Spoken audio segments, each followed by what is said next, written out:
इंसान, तो उसके अंदर जो फ्रीक्वेंसी पैदा होती है अल्लाह की कबूलियत की और इंसान की दुआ की फ्रीक्वेंसी एक होनी चाहिए, तब आपकी दुआ कबूल होगी। अगर आपकी फ्रीक्वेंसी में फ़र्क है तो दुआ कबूल नहीं होगी। अगर आपके इखलास, और खुदा किस फ्रीक्वेंसी पे दुआ कबूल करता है उसने खुद ही बता दिया है कि ऐ शैतान, तू मेरे बंदों के आगे पीछे से ज़रूर आएगा, तू उनको ज़रूर बहकाएगा, मगर एक चीज़ मेरे बंदों से तू नहीं ले सकेगा, अगर किसी के दिल में मेरे लिए ज़र्रा बराबर इखलास है तो तू उसे बहका नहीं सकेगा।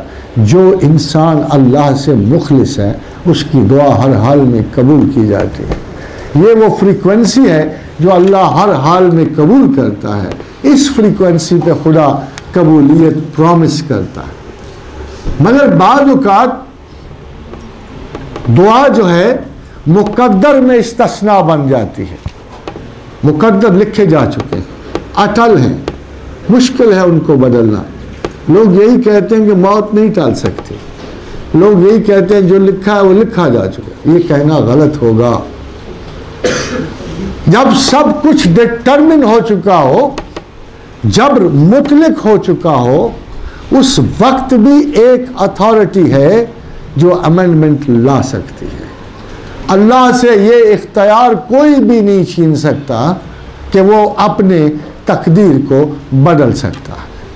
तकदीर कायम है, मगर अल्लाह से ये इख्तियार कोई भी नहीं छीन सकता कि वो जब चाहे अपनी किसी भी आयत को बदल सकता। फरमाया मा ननसख मिन आयातिन और नुनसिहा नातम बखैर मिनहा और मिसलिहा। कुरान की आयत भी बदली जा सकती है।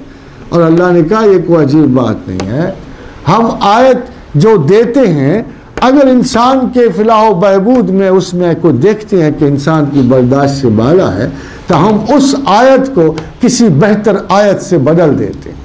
ये कब हुआ? ये तब हुआ जब अल्लाह ने बशारत दी मुसलमानों को, आए मुसलमानों, अगर तुम खुदा की राह में साबित कदम रहो, पामर्दी से लड़ो, तो हम तुम में से एक मुसलमान को 200 काफिरों पे भारी करेंगे। तब मुसलमानों को बड़ी फिक्र हुई कि एक दो से तो हम लड़ लेते हैं, 4-5 से भी लड़ लेंगे, एक मुसलमान 200 से कैसे लड़ेगा? फिर अल्लाह ने फरमाया हमने तुम्हारी कमजोरी देख ली। अब अच्छा चलो 200 न सही, अब हम आपको एक मुसलमान को अगर वो सिद्ध के दिल से लड़ेगा तो कम से कम 2 काफिरों पे ज़रूर उसको हावी करेंगे। पहली आयत तनसीख होने के बावजूद करामत है, इसलिए कि तुम में से कुछ मुसलमान इस जज्बे से ज़रूर आगे बढ़ेंगे कि वो 200 के हुक्म को भी छू लेंगे। मगर जनरल ऑर्डर चेंज हो गया है। जनरल ऑर्डर अब 1 और 2 का हो गया है। मगर जो ज़्यादा जज्बे वाले, ज़्यादा इखलास वाले, ज़्यादा जानसार मुसलमान होंगे, जैसे 65 की वॉर में एक कप्तान ने 200 हिंदुओं को अरेस्ट कर लिया था, 200 हिंदुओं को अरेस्ट कर लिया था हेलीकॉप्टर से उनसे कह के कि तुम सराउंड हो गए हो, हथियार फेंक दो और आप पीछे हट जाओ। वो हथियार फेंक के पीछे हट गए। वो बड़े इत्मीनान से उसने कहा कि तुम ऐसे आधे आधों को बांध दें, फिर आधे आधों को बांधें, हत्ता कि सब सारे बंध गए, अकेला नीचे उतरा लेके चलता बना। तो हज़रात गिरामी अब भी पहली मिसाल मौजूद है, मगर वो एक्सेप्शन में चली जाएगी, वो इस्तिस्ना हो जाएगी। और दुआ जबर में इस्तिस्ना है। जब मुकद्दर बहुत मजबूत हो, when determinism is totally fixed, when you think there is no way out, when it's an absolutely closeness around you, when things are impossible to cross, even then you can bank on God. He has created an outlet for you. इस गुंबदे बेदर में दरवाज़ा और दरीचा और रोज़न ना होने के बावजूद अल्लाह ने आपके लिए एक नकास रखा है। वो जो ज़ुलमात में नकास रखा था, वो जो यूनुस बिन मती की ज़िंदगी में नकास रखा था, एक ऐसे ही ज़ुलमात में वो बंद थे।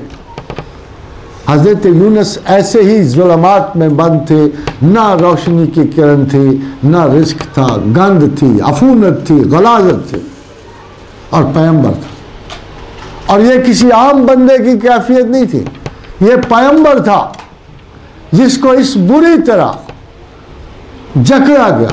फजन आलन नक़दिरा, उसने गुमान किया कि हम घेरेंगे नहीं।